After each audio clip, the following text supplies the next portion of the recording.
اور آج سے نہیں، یہ 90 میں بھی تھی. آپ چلے جائیے 90 کی اکائی میں، 89 میں چلے جائیے. وفاقی حکومتوں اور صوبائی حکومتوں میں ایک جنگ ہوتی تھی، کئی بار اسمبلیاں ٹوٹی. سیاسی منافرتوں کا نتیجہ پھر اسٹیبلشمنٹ اٹھاتی ہے، وہ حکومتیں توڑتی ہے، اور سیاستدان آپس کی جنگ اور منافرت کے ذریعے ان کے لیے میدان ہموار کرتے ہیں مداخلت کا، اپنی نااہلیت کے ذریعے، کرپشن کے ذریعے، بیڈ گورننس کے ذریعے. پارلیمنٹ ڈیلیور نہیں کر سکتی.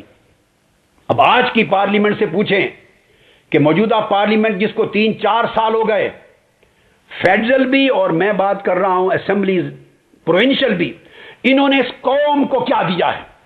کوئی بولے گا اتنی لیجسلیشنز کی ہیں، کوئی بولے گا اتنی امینڈمنٹس کی ہیں. بھائی آپ کی لیجسلیشن نے 17 کروڑ عوام جن کو بجلی نہیں مل رہی، پانی نہیں مل رہا، آٹا نہیں مل رہا، کھانا نہیں مل رہا، روزگار نہیں مل رہا، جن کی عزت اور جن کی جان و مال محفوظ نہیں، ہر وقت خون کی ہولی کھیلی جا رہی، ان عوام کو آپ کی لیجسلیشن نے کیا دیا ہے؟ یہ 16 کروڑ عوام جو مایوس لوگ ہیں، جن کے پاس ٹیلنٹ ختم ہوتا جا رہا ہے، قوم کا اعتماد اپنے ملک اور اپنی قومیت پہ ختم ہو رہا ہے، اس قوم کو کیا دیا ہے آپ کی امینڈمنٹس نے؟ امینڈمنٹ ہوتی ہیں اپنے سیاسی مفادات کے تحفظ کے لیے، اپنی کرپشن کو محفوظ کرنے کے لیے. پالیسیز میں تسلسل نہیں ہے. ایک حکومت جاتی ہے، پوری دنیا میں ایسا کبھی نہیں ہوتا کہ ان کی مین ڈائریکشن چینج ہو جائے. سیاسی حکومت بدلتی ہے، قومی ڈائریکشن وہی رہتا ہے. مین سیٹس پر سیاسی مداخلت نہیں ہوتی، نہ تقرری میں نہ برطرفی میں.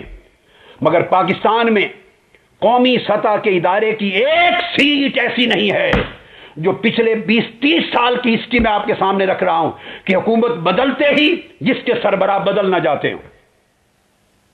حکومت بدلے گی، PIA کی ساری ہیار کی بدل جائے گی، سٹیل مل بدل جائے گی، ریلوے کی بدل جائے گی، فوجی اداروں کی بدل جائے گی جو سول طریقے پہ چلتے ہیں ریٹائرمنٹ کے بعد، سول بڑے بڑے اداروں کی، وابڈا کی، سب کی بدل جائے گی. نئی حکومت آئے گی، نیا پلان ہوگا، پھر سارے ہیڈز بدل جائیں گے، ماتحت بدل جائیں گے، نیا پلان ہوگا. ہر 4 سال کے بعد جو کام 3-4 سال ہوا ہوتا ہے دوبارہ زیرو سٹارٹ ہو جاتا ہے، دوبارہ کمنسمنٹ فرام زیرو ہوتی ہے. ہم ہر 4 سال کے بعد زیرو پہ کھڑے ہوتے ہیں، اور جہاں سے چلے تھے کنویں کے بیل کی طرح قوم وہیں کی وہیں کھڑی رہتی ہے. کیا اس قوم نے کبھی محاسبہ کیا کہ سیاسی حکومتوں کو کیا حق ہے کہ قومی اداروں کو تاخت و تاراج کریں اور برباد کریں؟ ہر حکومت کے بعد آپ کو معلوم ہے، اب یہ پیپلز پارٹی کی ہے، ہر جگہ ان کے کیڈر آ جائیں گے، مسلم لیگ کے لگائے ہوئے سارے افراد برطرف ہو جائیں گے، نیچے تک نئی بھرتیاں ہو جائیں گی، پچھلے لوگ برطرف، جابز بھی ختم، پولیس میں وہ، تھانوں میں وہ، اوپر IGs وہ، حتیٰ کہ عدلیہ تک کے اندر تقرریاں کرنے میں مداخلت کرتے ہیں، اس کا انڈیپینڈنٹ، اس کا امپارشل رول ختم کرتے ہیں. جوڈیشری میں، ایگزیکٹو میں، ہر جگہ ہر سطح پر اپنے لوگوں کو لائیں گے.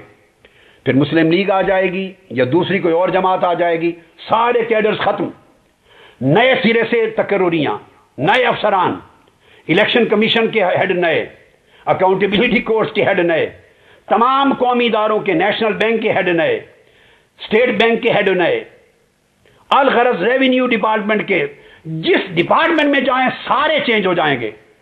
ایسا تماشا میں قوم کو بتانا چاہتا ہوں میڈیا کے ذریعے، اللہ کی عزت کی قسم، مشرق سے مغرب تک میں نے دنیا دیکھی ہے، ترقی جمہوریت کا نام لینے والے ملکوں میں ایسا تماشا کبھی نہیں دیکھا. ایک کنٹینیوٹی آف پالیسی رہتی ہے، ان کی پلاننگ ہوتی، 3 سالہ 3 طرح کی پلاننگز ہوتی ہیں. ایک بجٹ بیسڈ اینول پلاننگ ہوتی ہے. میں جو قوم کو شعور دینا چاہتا ہوں، اگر قوم ایک قوم بننا چاہتی ہے، ایک تابناک روشن مستقبل دیکھنا چاہتی ہے، تو ایک اینول پلاننگ ہوتی ہے، بجٹ بیسڈ. وہ بھی کوئی نہیں ہے اس پاکستان میں کسی جماعت کے ہاں. ایک 5 ایئرس پلاننگ ہوتی ہے، الیکشن بیسڈ. جب وہ 5 سال کے لیے اقتدار میں آئے تو 5 سال میں یہ ڈیلیور کریں گے. نہ کوئی ڈیلیور کرنے والا ہے، نہ اس پر مواخذہ کرنے والا ہے، نہ کوئی پوچھنے والا ہے. قوم کے اندر پوچھنے کا شعور جب بیدار ہوتا ہے، بم بلاسٹ کروا دیے جاتے ہیں، 10 15 20 قتل و غارت گری کے واقعات کروا دیے جاتے ہیں، برطرفی ہو جاتی ہے، کوئی نیا ایونٹ ہو جاتا ہے. نئے ایشو کریٹ ہو جاتے ہیں تاکہ میڈیا اور قوم کی ساری توجہ اس طرف لگ جائے. یہ پورا گھناؤنا کھیل ہے جو سیاسی قیادت تسلسل کے ساتھ پاکستان کے 17 کروڑ عوام سے کرتی رہتی ہے. ایشوز پر توجہ نہ رہے، اور جب وہ رو پیٹ کر باہر نکلتے ہیں تھوڑی دیر کے لیے ان کو بجلی میں سہولت دے دی جاتی ہے 4 دن، تاکہ ان کا غیظ و غضب ٹھنڈا، گھر چلے جائیں. 4 دن 5 دن کے بعد پھر اس کے بعد حالات وہی. تو یہ ایک پورا کا پورا یہ ڈیلیورنس کا عالم ہے جس کی وجہ سے